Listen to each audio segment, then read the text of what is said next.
성에 가는 길 험하여도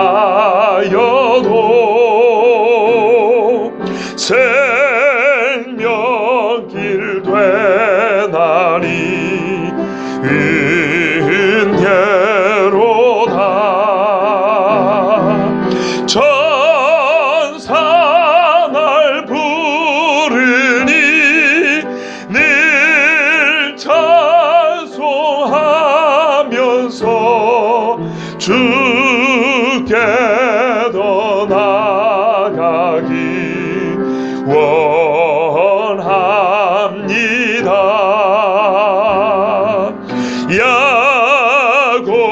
야곱이 잠깨어 일어난 후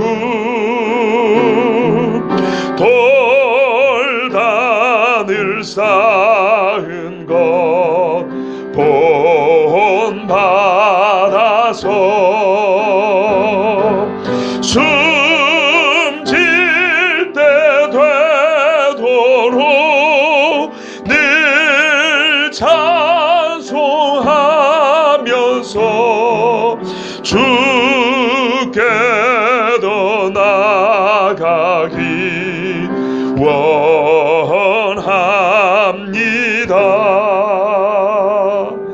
아멘.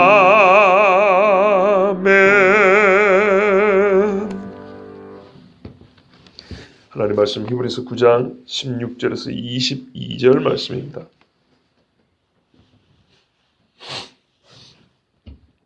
히브리서 9장 16절에서 22절 말씀입니다.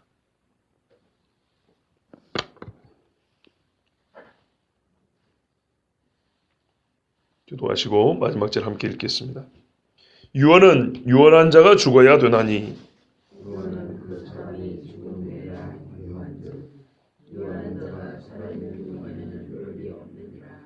이러므로 첫 언약도 피 없이 세운 것이 아니니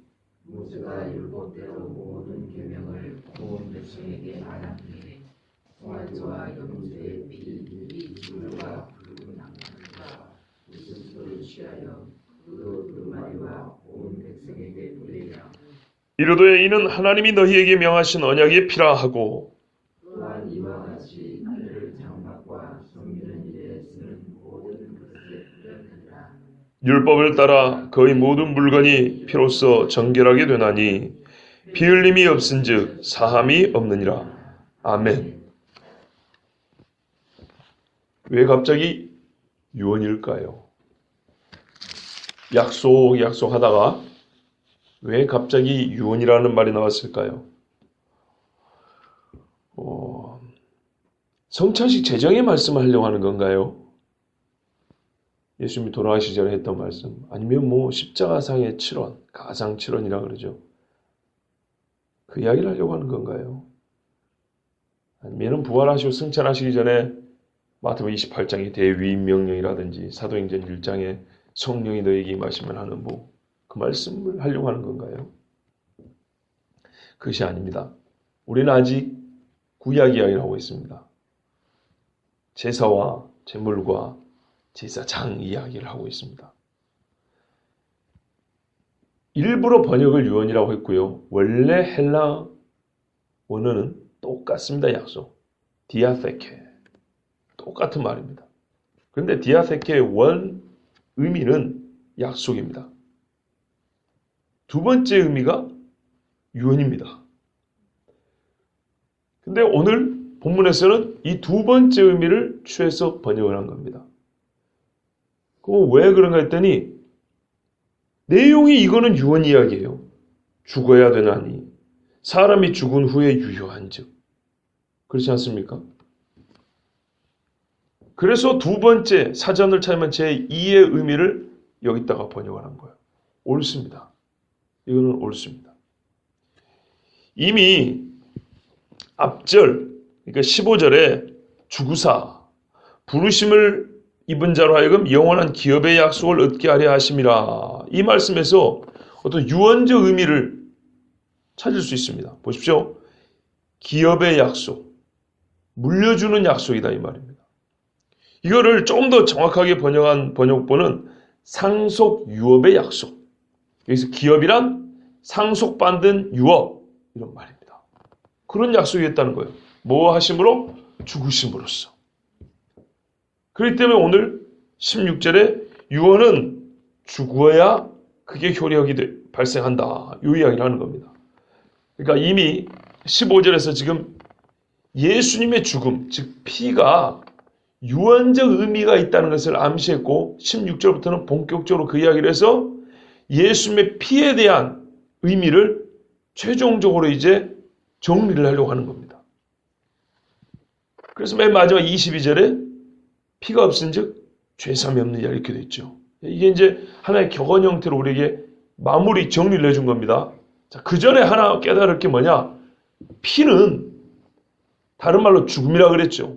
이 죽음이 왜 필요한가 하니까 하나님의 약속이 유언적 의미가 있는 약속이다는 것입니다.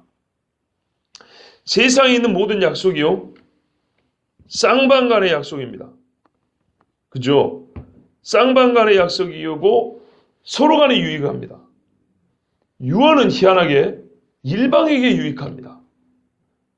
살아있는 사람에게 유익한 거예요. 그렇지 않습니까? 그러면 또 어떤 분은 아니야. 죽은 사람도 자기가 원해서 그런 거니까. 아니, 그건 살았을 때 얘기고요. 효력은 언제 발생한다고요? 피상속인이, 즉 물려주고자 한 사람이 죽어야 되는 거예요. 죽을 때 실제적인 유익이 주어진다고요. 상속받은 사람에게. 그러면 그 효력이 발생할 때 시점을 보면 죽은 사람하고 아무 상관이 없죠, 이제. 그렇죠? 우리가 일반적인 계약은 그렇잖아요. 내가 당신 집에서 살겠다. 돈 내라 그럼. 쌍방간의 유익입니다. 쌍방간의 유익을 얻기 위해서 약속을 하는 거예요.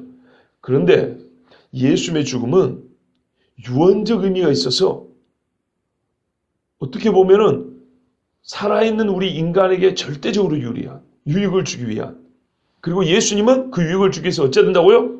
죽어야 한다고요. 그런 의미가 있답니다. 자, 그런데 두 번째 문제가 있어요. 세상에 있는 약속들도요, 당신이 죽는 것을 조건으로 하여 당신 자식들에게 내가 뭘 주겠다. 이런 약속도 가능합니다. 예를 들면 나를 맹신해서 네가 억울한 누명 좀 써라. 네가 사형을 당해라 대신. 그럴 수 있지 않습니까? 대신 네 죽으면 너희 가족들 지금 피죽도 못 먹고 사는데 내가 1년에 1억씩 너희 자식들 나중에 결혼할 때까지 내가 그렇게 보장한다. 변호사 불러놓고 약속을 했어요. 대신 죽었어요. 자, 그럼 이거 언제 효력 발생합니까? 그 사람이 죽을 때죠. 죽긴 죽습니다. 근데 이거는 약속 자체가 불법입니다. 근데 여기서 말하는 유언은 그런 의미를 말하는 게 아니고요. 정상적인 관계인데 합법적으로 내가 죽고 내가 가진 것을 내 후손이 물려받는 거예요. 유익을 누리는데 어떤 식으로 유익을 누리냐? 내가 본래 가지고 있는 것을 물려받는 거예요. 이걸 유업이라고 그럽니다. 근데 아까는 다르죠. 어떻게 됩니까? 내가 가진 게 아니고 나도 아직 가진 적이 없어요. 저 사람이 조건으로 그렇게 말해 놓은 거지. 그죠? 그가 보상 차원에서 그렇게 준다는 얘기예요. 이건 좀 다른 얘기입니다. 그러니까는 죽어야 효력이 발생하는 유사 계약이 있긴 있지만 이런 거는 유언이라고 보지 않는다는 겁니다. 즉 유산상속이라고 말하지 않는다 이 말입니다. 유산을 받는다는 의미는 본래 내가 쌓아놓은 공로에 의하여 내가 획득한 재산을, 그죠?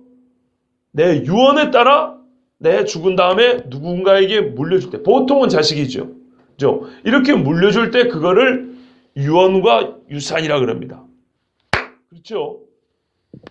자, 그렇다면 우리에게 예수님의 죽음의 이 의미가 우리의 죄사함을 준다는 약속을 넘어 무언가 예수님이 갖고 있던 것을 그가 죽음을 통해서 효력이 발생해서 우리에게 물려준다는 거 아니겠습니까?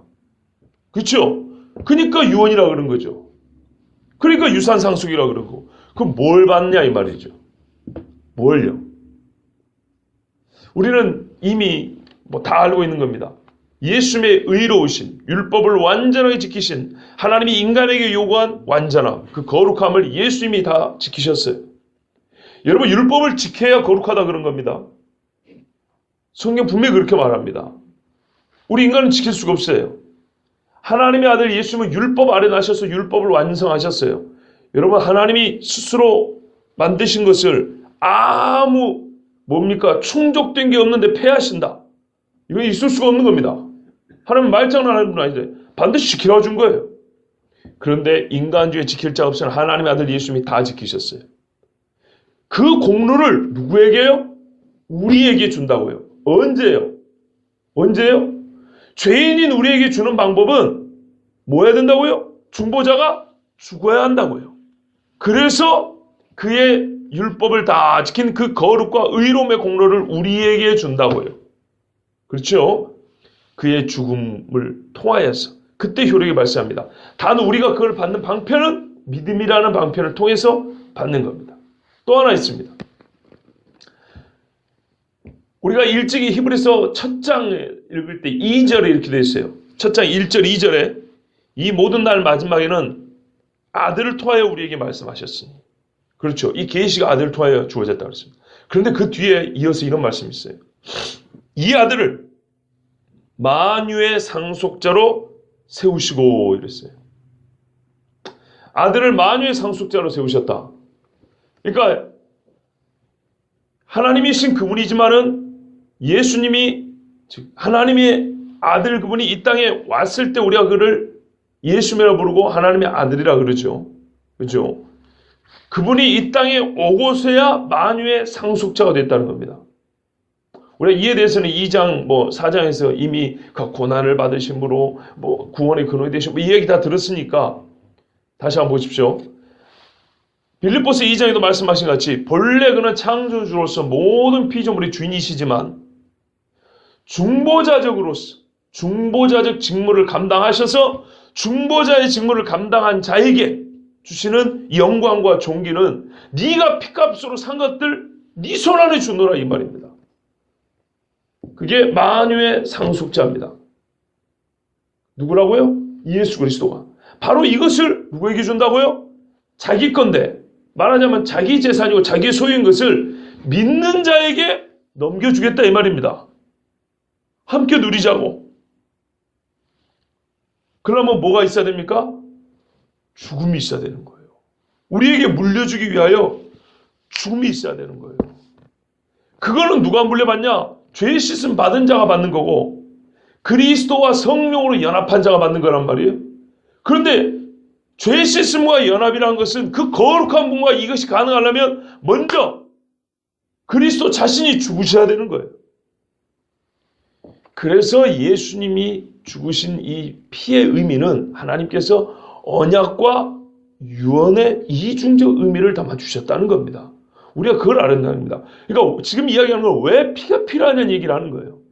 지금까지는 우리가 정결함을 입기 위하여 죄의 사함을 받기 위하여 피했다 이 말이죠. 더불어서 정결하게 받은 자는 그리스도와 연합한 자라고 우리가 골로새서나 로마서나 갈라디아 3장이라든지 많이 들었다 이 말이죠. 그러면 뭐가 우리에게 주어지냐? 물론 히브리서도 봤지만 그 영광과 존귀가 우리에게도 주어진다 이 말이죠. 본래 누구 건데요? 그리스도 건데 우리에게 주어졌어요. 말하면 이게 상속받은 거라 이 말이에요. 그죠? 근데 그 결정적인 효력이 언제 발생하냐? 예수님이 죽으실 때.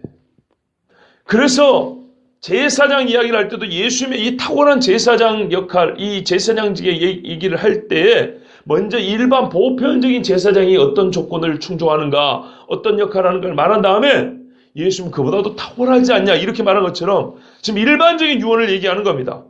이 언약의 유언적 의미를 가르쳐주기 위해서 예수님의 피가 어떻게 유언의 의미를 갖고 있냐를 말해주기 위해서 일반적으로 유언이 뭔가를 일단 한번 생각해 보자는 거예요. 그죠? 일반적으로 유언은 어쩐다고요? 죽어야 한다고요. 유언한 자가 죽어야 되나니 유언은 그 사람이 죽은 후에야 유효하다 이랬습니다. 유언한 자가 살아있는 동안에는 효력이 없느니라. 왜요? 죽음을 조건으로 했기 때문입니다. 첫째 죽음을 조건입니다. 살아있는 동안은 내가 누리겠다는 거죠. 일반적인 유언을 얘기하는 겁니다. 자식이 잘못되길 바라는 거 아니에요. 그러나 내가 살아있는 동안에는 네가 이 재산을, 이 권한과 유익을 누리지 말고 나는 내가 누리길 바란다는 거예요. 그 다음에 내가 죽은 다음에는 너에게 줄게, 이 말입니다. 그리고 이거는 내가 죽은 다음에서야 너에게 필요한 것이지. 그렇지 않습니까? 한번 생각해 보세요. 제가 제 차를 몰고 다닙니다. 제가 운전하는 게 우리 모든 식구에게 유익이죠? 그죠? 제가 죽고 난 다음에는요, 제가 운전할 수 있습니까? 아니죠. 제 집사람한테 주든지, 아니면은 정아한테 주든지. 정아 지가 운전을 못하면 이제 팔아야죠. 하여튼, 이거는 살아있는 동안에는 제가 소유하고 관리하고 작동을 해야 서로에게 유익한 겁니다. 두 번째입니다. 죽기 전에는 언제나 변경이 가능합니다. 저 유언 바꿔 쓸 수 있습니다. 왜냐? 효력이 죽은 다음에 발생하기 때문에 죽기 전에는 언제라도 바꿀 수 있어요. 그러니까 어떻게 해요? 못된 자식들이 부모님 죽을 때까지는 효도하는 척만 하죠. 그죠? 그런 겁니다. 이게 일반적인 유언 이야기입니다. 일반적인. 그래서 어떤 유언하면은 어떤 사람의 죽음이라든지 뭐 자식들의 슬퍼하는 어떤 이런 감정적인 이미지들이 이제 우리가 떠오르는데, 일단 그걸 배제하고 논리로만 보면 유언은 유언자, 즉 피상속인요, 상속을 해주는 사람이 죽어야 효력이 발생하는 거고요.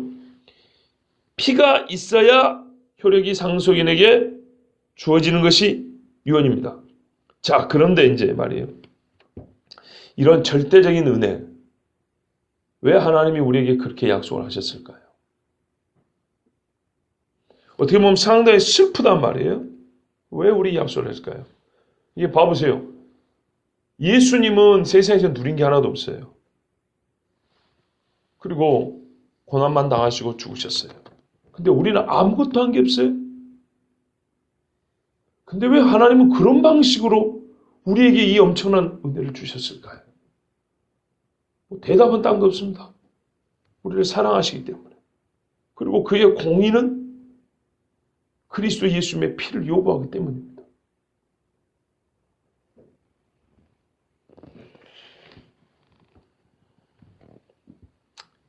그런데 이 유언이 이제 상속인에게 실제로 주어지기 위해서는 두 가지 조건이 있다고 그랬죠. 첫째는 유언자 즉 피상속인이 죽어야 하고, 그럼 상속받는 나는 뭐가 필요할까요?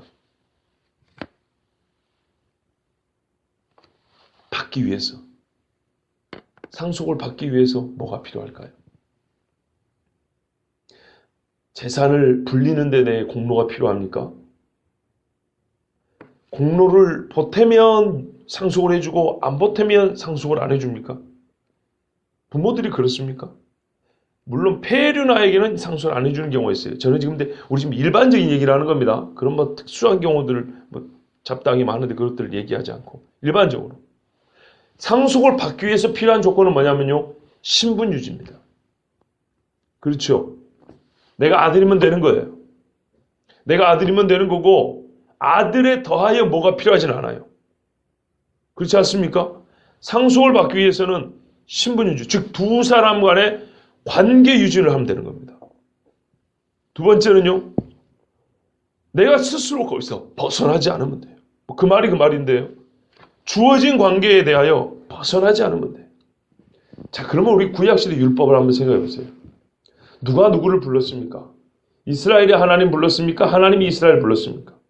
이스라엘 하나님 불렀죠. 그리고 하나님께서 주신 게 뭐예요? 이 관계 안에 머물 수 있는 울타리를 쳐줬죠. 그렇지 않습니까? 율법을 줬습니다. 여기 안에 있으면 된다는 거예요. 정치적으로나 경제적으로나 내가 너희들을 보호해 줄 뿐만 아니라 이 울타리가 의미하는 바는 뭐냐? 곧 나중에 여자의 후손에 와서 너희들 구속한다는 얘기다. 이거를 함께 가르쳐 주고 있어요.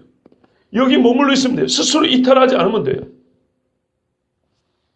그러므로 이 유언은 본질상 절대적인 하나님의 은혜 언약의 성격을 보여주는 겁니다. 실제로 자녀들이 부모에게서 유산을 상속받는 건 어떤 과정과 의미로서 그것을 받냐 이 말이죠. 내가 보상으로 받는 거냐, 은혜로 받는 거냐. 그리고 어떤 경우에 내가 살아생전에 뜯어서 받는 거냐, 아니면 부모가 돌아가시면서 내가 받는 거냐 이 말이죠. 그러니까 탕자가 못된 놈이라는 거예요. 뭐라 하냐면 나에게 돌아올 분깃을 주소서. 즉 아버지 돌아가시면 내가 받을 유산 그거 지금 주세요 그 말이거든요. 언제 효력이 발생하는데요? 아버지가 죽어야 발생하는 건데 지금 달라 했어요. 그러면 이 둘째 아들에게는 어떤 의미입니까? 아버지 당신은 살았으나 나에게는 죽은 송장하고 다름없어 이런 뜻입니다. 그래서 그를 때려 죽일 놈입니다. 그런데 아버지가 그를 사랑해서 기다리고 있지 않습니까?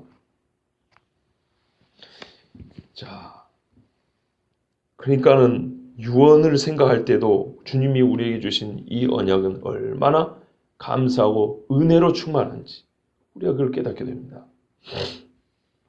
이러므로 자고로 유언이란 이런 것이기 때문에 일반적으로 유언이란 이런 것이기 때문에 첫 언약도 피 없이 세운 것이 아니니 이것도 이상하네. 그랬으면 유언이 이런 거니까 하면은 예수 그리스도께서 죽으심으로 이래야 이게 자연스러운데요.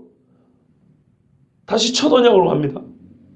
제가 항상 그 말씀하죠. 우리 아직 첫 언약을 떼어놓고 얘기하지 않는다고요.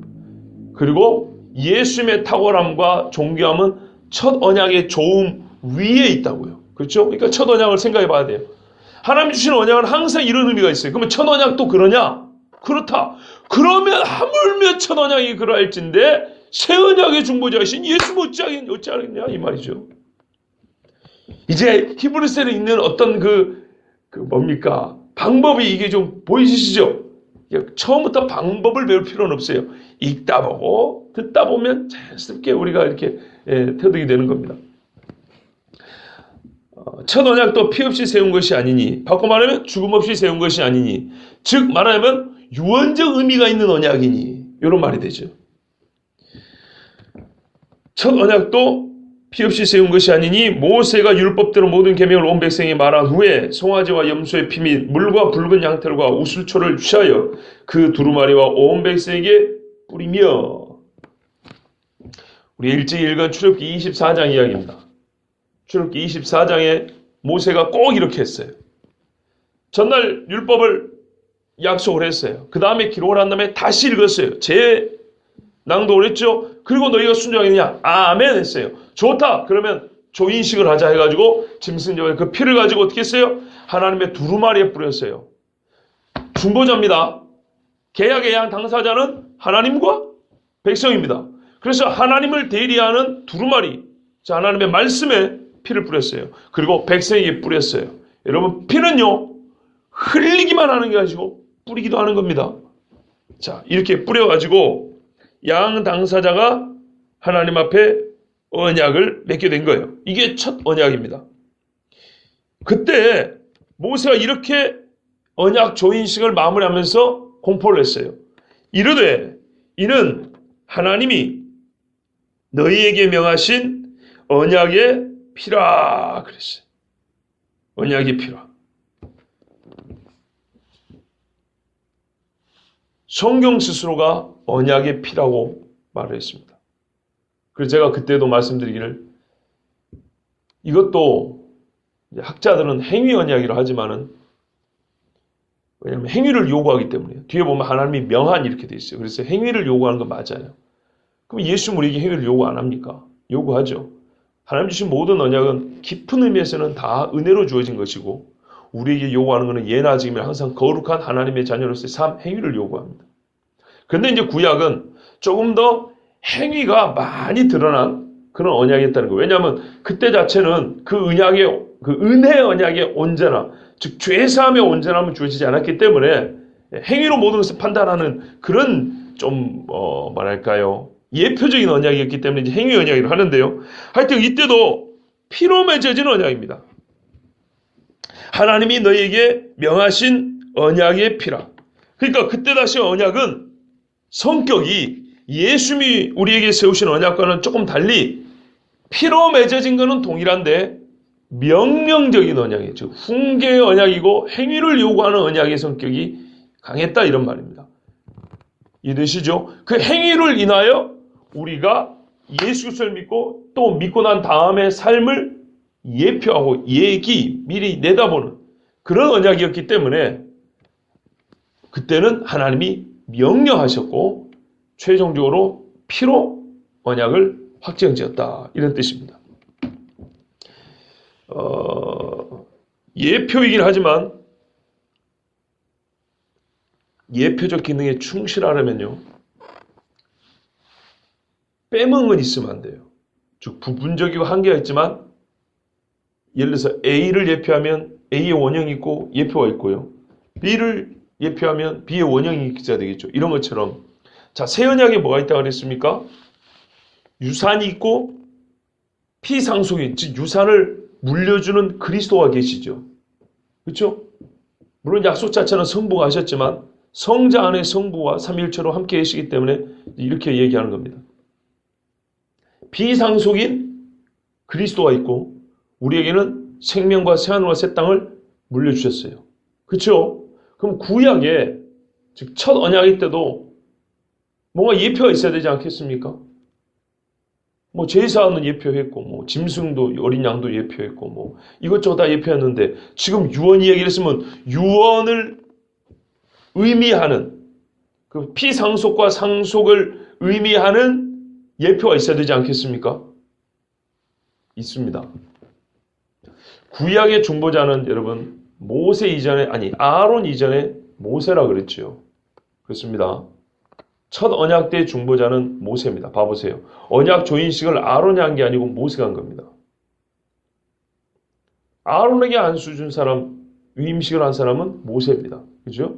모세가 중보자 중에 중보자인데 그래서 나중에 모세와 같은 너와 같은 선지자 이렇게 있단 말이에요. 그리스도를 가리켜.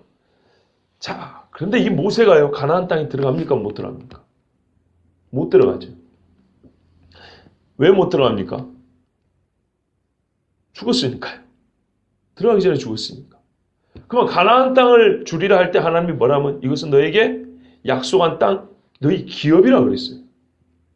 기업. 대대손대로 물려줄 땅이라 이런 말입니다. 땅은 레위인에게는 너희는 땅을 안 준다. 내가 너희 기업이라. 자, 그러니까 기업은 그런 뜻이에요. 모세가 가나안에 못 들어갔는데 약속을 먼저 받은 사람은 중보자 모세였어요. 이스라엘 백성에게 그걸 알려준 자가 모세지. 그죠?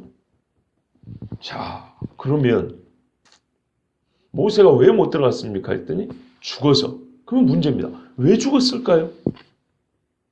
120살 될 때까지 기력이 쇠하지 아니하고 눈이 어둡지 아니하다 그랬어요. 생각을 해보세요. 그때 당시 제가 강의하면서 그랬어요. 시내산을 몇 번 올라갔다고요? 우리는 보통 10개만 밟을 때 한 번, 깨진 것 또 밟을 때 한 2번 정도 생각하는데 그렇지 않다 그랬죠. 시내산에 올라간 횟수를 종합해보면 출애굽기 20장 그 어간에도 한 4-5번 올라간 걸로 되어 있고 처음에 미디안에서 양칠 때까지 하면 적어도 5번 이상 올라간 사람이 모세입니다.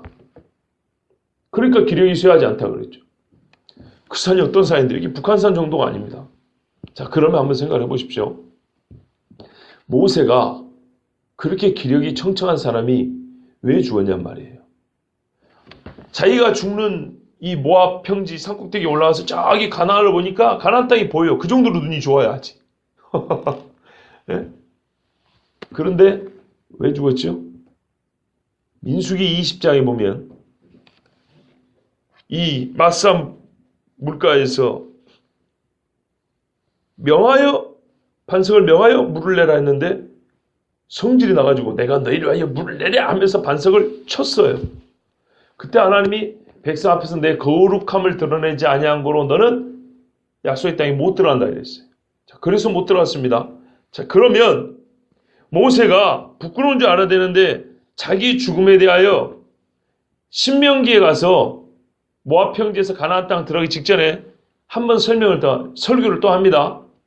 신명기란 말 뜻이 재차 설교하다 뭐 이런 뜻이에요. 두 번째 말씀 이런 거예요. 자, 지금까지 광야에 있었던 이야기, 하나님의 율법, 이거를 재차 설교를 하는데 뭐라고 하냐면요. 자기가 가나안 땅에 못 들어가는 일에 대하여 자기가 이렇게 설명합니다. 여호와께서 너희 때문에 내게 진노하사 내 말을 듣지 아니하시고 내게 이르시기를 그만해도 족하니 이 일로 다시 내게 말하지 말라. 이게 무슨 말이냐면 주여 나 약속의 땅에 들어가고 싶습니다. 들어가고 싶습니다. 난리를 해도 하나님이 듣기 싫다. 더 이상 구하지 마라. 그죠? 그만해도 족하니 이 일로 다시 내게 말하지 말라. 이 백성이 금송아지 숭배하고 다 죽게 됐을 때 구할 때 하나님이 들어주셨어요. 이것들을 싹 죽여버렸는데 그 엄청난 강구도 들어주신 하나님이 모세가 반복해서 나 한 사람 1인분 추가요. 이걸 안 들어주신 거예요. 안 돼 그랬어요. 그런데 모세가 지가 성질을 냈지 않습니까? 지가 성질하고 쳐놓고 모세가 뭐라고 말하냐면 이건 단순한 변명이 아니에요. 예수님의 이 유언적 의미를 예표하는 말로 우리가 들어야 합니다. 너희 때문에 내게 진노하사. 이 일을 원망하는 너희로 말미암아 시작돼요. 사실은 원망은 그냥 너희가 죽어야 된다 이 말이에요. 그렇죠. 하나님 앞에 원망은 원래 죽는 거예요. 메추라기 그 고기 퍼먹고 싶다 하다가 이빨 사이에 3kg 고기가 끼어있을 때 몇 명이 죽었는데. 그러니까 죽어야 너희가 원래 죽어야 돼요. 물맛도 못 보고 죽어야 되는 거예요. 원래 물맛을 못 보고. 그런데 그 물맛을 보기는 봤어요. 안 죽고 살았어요. 근데 그 일 때문에 내가 성길에 가서 반석을 쳤다는 거죠. 엄밀히 하나님께 화를 낸 게 아니고 이 백성 때문에 화를 낸 거예요. 그러니까 하는 말이에요. 그러나 모세의 분기로 그런 일이 벌어졌지만 그것을 영적으로 다시 한번 깊이 볼 때는 또 다른 차원에서 상속, 피상속인의 예표였다 이런 말입니다. 너희가 물맛도 못 보고 죽어야 하는데 결국에는 너희에게 이 물맛을 보게 하기 위하여 그리고 너희가 살아서 저 가나안 땅에 들어가기 위하여 본래 저 땅에 들어갈 가장 자격 요건이 충분한 나는 오히려 죄인들인 너희를 40년 동안 광야에서 인도하다가 너희 죄 때문에 나는 거기를 못 들어가고 너희에게 물려주기만 하고 죽는다 이런 말이에요. 그래서 구약에 이 피상속인 유언자의 예표도 있는 것입니다. 시내산 앞에서 피의 언약으로 낭도 피 뿌리는 것뿐만 아니라 이건 속죄죠. 뿐만 아니라 기업을 유산으로 물려주는 이 예표도 첫 언약에 들어있었습니다.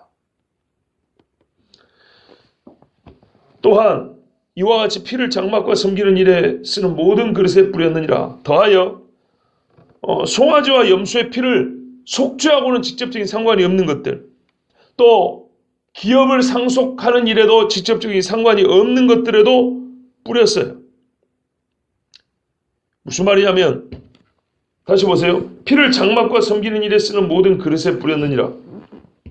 이것들은 직접적으로 내가 예수 믿고 구원받는 거하고는 상관이 없어요. 무슨 말씀이냐면 직접적으로 짐승이 내줘놓고 죽었죠. 그죠? 그 피를 하나님 앞에 바쳐지죠. 그러면 내가 죄 용서 받지 않습니까? 근데 핵심은 아니지만은 주변거리하고 좀 표현이 너무 경한가요? 주변거리 하니까 핵심은 아닌데 그와 조금 간접적인 상관이 있는 것들에도 피를 다 뿌렸다는 얘기예요. 표현을 하자면 우리가 예수를 믿고 구원을 받죠. 그렇지만 예수의 보혈의 능력은 내가 예수 믿고 구원받는 데만 미치는 게 아니고 내 사고의 변화, 내 습관의 변화, 내 예배 태도의 변화, 그죠? 하나님을 향한 봉사와 섬김의 변화, 모든 것에 미칩니다. 이것들은 언제 씁니까? 예배에 쓰는 겁니다. 하나님을 섬기는 예법에 쓰이는 것들입니다.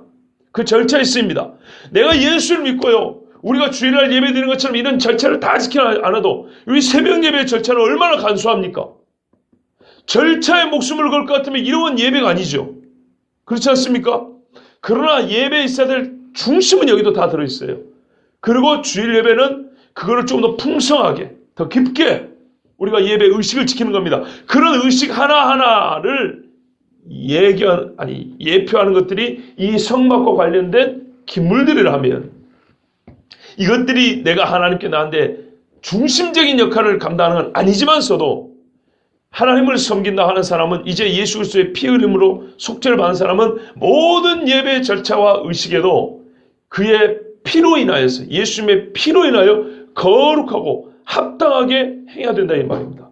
넓게 보면 우리 삶이 예수님의 피가 묻혀진 삶이어야 된다는 거고 예배의 행위도 좁은 의미의 신앙적 행위도 그리스도의 피가 묻혀진다는 겁니다. 그래서 제가 엊그제 말씀드린 우리의 기도가 예수의 피를 통과하여 걸러져서 죽게 나간다 그러죠. 기도할 때 그리스도의 피를 의지하지 않는다. 예수 그리스도의 이름으로 기도합니다. 의지하지 않는다. 그런 기도는 하나님 앞에 바쳐질 수가 없는 겁니다. 이뿐이 아닙니다. 마지막 절에 보시면 전반부에 율법을 따라 거의 모든 물건이 피로써 정결하게 되나니, 여기서 율법을 따른다는 말은 영국의 아더 핑크 목사에 따르면 율법의 제정과 법칙을 따라, 율법이 제정하고 법칙을 세운 걸 따라 백성들이 마땅하게 행할 믿음과 순종의 방식으로 이런 말이랍니다. 그러니까 무슨 말이냐면 율법을 따른다는 말은 율법을 믿는 백성들이, 율법을 순종하는 백성들이 마땅히 행해야 될 모든 믿음과 순종의 방식대로 살아간다 이런 말입니다. 이거는 예배하고도 좀 상관없는, 제가 아까 삶의 얘기를 했죠. 이 삶의 얘기라고 생각하시면 됩니다. 양심을 더럽게 한다거나 혹은 하나님께 예배하는 것들보다도 조금 더 멀리 있는 것들, 예를 들면 레위기에 이런 말씀이 있어요. 5장에 어떤 사람이 누가 누구를 저주하는 말을 들었어요. 근데 내가 증언대에 가가지고 위증을 했어요. 또는 내가 뭐가 뭔지도 모르고 헛된 소리로 맹세를 해버렸어요. 근데 몰랐어요. 내가 맹세했는데, 잊고 살았는데 누가 와서 당신 맹세했는데 기억나? 하니까 레위기 기억나시죠? 이런 경우. 또는 시체를 부지중에 만진 경우 있죠. 근데 내가 만졌는지 안 만진지 모르고 그냥 이렇게 살았어요. 사실 그거는 이스라엘 백성으로서의 그 정체성을 잃는 정도의 그런 죄는 아니에요. 그런데 이런 것도 하나님 뭐라 하냐면 짐승 가져와서 속죄하라 이랬어요. 그리고 속죄를 할 때 예외를 뒀어요. 뭡니까?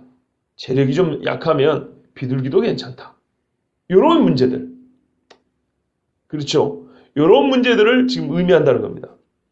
자, 이것도 근데 제가 사실은 지금 이 영국의 아더 핑크 목사이 한 얘기인데 저는 이게 조금 솔직히 좀 석연치 않아요. 그것보다는 22장, 레위기 22장의 4절부터 7절을 보면 이런 말씀이 있습니다.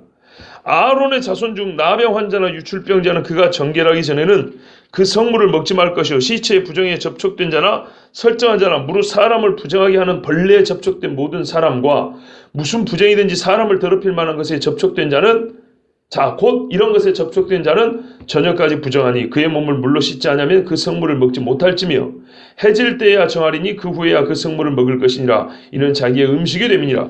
이제 이런 경우가 적합하다 보입니다. 여러분 한번 생각해 보세요. 짐승 맞았고 죄사함 받는 문제도 아니고 예배 드리는 문제도 아니에요. 먹는 문제인데 내가 예를 들면 뭐 지렁이를 만졌다 하다든지 아니면은 죽어있는 사체를 이게 장례 치르려고 이렇게 만졌다 하는 거예요. 자, 그런 경우에 성물을 못 먹어요. 그렇지 않습니까? 이런 경우에는 물로 씻고 좀 기다려라. 이런 규정들까지도 어디 들어있었어요? 첫 언약이 들어있었다 이 말입니다. 그런 모든 것에도 넓게는, 좁게는 우리가 죄사함을 받고 유업을 얻는 것뿐만 아니라 조금 더 넓히면 예배와 우리의 어떤 신앙적 의식행위라든지, 더 넓게 말하면 우리의 죽고 사는 문제는 아니지만은 매사에 작은 문제를 할지라도 부정하지 않고 정결하게 하기 위하여 그리스도의 피가 그 첫 언약에서 우리에게 주어졌다 이런 말씀입니다. 여기에 이르기까지, 이 마지막 이르기까지 하나 더 이야기하면 민수기 같은 데 보면 이런 말씀이 있어요. 전쟁이 갖고 이렇게 전리품을 얻어오지 않습니까? 뺏어온 것들 있죠. 적군을 죽이고. 그러면 우리 소유인데 그것들도 그 전에 쇠붙이는 불을 통과하기 위해서 정결하게 하라. 말하면 이런 규정들 말입니다. 이런 사소한 것들까지라도 그리스도인들, 구약의 첫 언약이 있는 사람들은 정결하게 해서 하나님 앞에 흠과 티가 없이 그렇게 살아야만 했다는 겁니다. 오늘 우리 그리스도인들은 너무나 당연한 거고요. 여기에까지 그리스도의 피, 구약에는 짐승의 피의 효력이 미쳤고요. 이 모든 것을 종합할 때 피 흘림이 없은즉 사함이 없느니라 말씀한 겁니다. 하나의 속담, 격언처럼 주어졌는데요. 우리가 그냥 무턱대고 피 흘림이 없은즉 사함이 없느니라 이렇게 할 것이 아니고 지금까지 이렇게 쭉 듣고 보니까 과연 왜 피 흘림이 없으면 사함이 없는지 너무나 분명해집니다. 하나님의 구속 진리와 거룩하게 하는 말씀을 한마디로 피 흘림이 없은즉 사함이 없느니라 이렇게 말씀해 주셨습니다.